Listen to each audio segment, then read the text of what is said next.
नाजरीन, आज हम बात कर रहे हैं पुरान की एक रूहानी और पुर असर तकरीब की, जहां मेहनत, सादगी और नेक सीरत के पैकर बाबा मोहम्मद सदीक मुस्लिम शेख मरहूम के अहले स्वाब के लिए इज्तिमाई दुआ व कुल की पुरवकार तकरीब पुरान की कम्युनिटी सेंटर में मुनक़िद।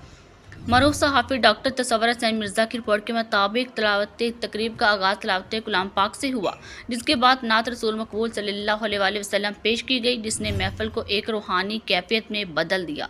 बाद अज़ा मकामी उलमा किराम अल्लामा मोहम्मद अशरफ वाहदी और अल्लामा तनवीर ने ज़िंदगी और मौत के फ़लसफ़े पर नहायत पुर असर और बासरत अफरोज़ ख़ताब किया। आपको आगाह करते चलें कि उन्होंने इस बात पर ज़ोर दिया, नेक अमाल ही इंसान के लिए हकीकी सरमाया है और ज़िंदगी का मकसद अल्लाह की रज़ा को हसूल होना चाहे। बाबा मोहम्मद सदीक मुस्लिम शेख मरहूम पुरान की एक मरूफ, मेहनत कश और नेक सीरत शख्सियत थी।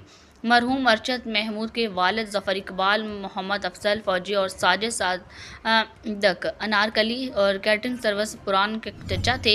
इसी तरह मरीद अली यार जान, उमर साजिद और नक्काश के दादा, जबकि अली रज़ा बशारत और कासम बशारत के नाना थे। ख़त्म कुल की इस बाबरकत महफिल में पुरान के तमाम मुकातब फ़िक्र से ताल्लुक़ रखने वाले अफराद, अज़ीज़ों व अकारिब और अहले इलाका की बड़ी तादाद ने शिरकत की।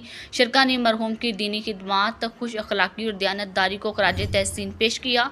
तकरीब में बाज़फ़र वडका, हाजी शबीर हुसैन कांगा और मरूफ सहाफ़ी डॉक्टर तसव्वुर हुसैन मिर्ज़ा ने ख़ुसूसी तौर पर शिरकत की। आखिर में इज्तिमाई दुआ की गई, जिसमें मरहूम के लिए दर्जात की बुलंदी, मग़फ़िरत और लवाक़ीन के लिए सब्र व जमील की दुआ की गई।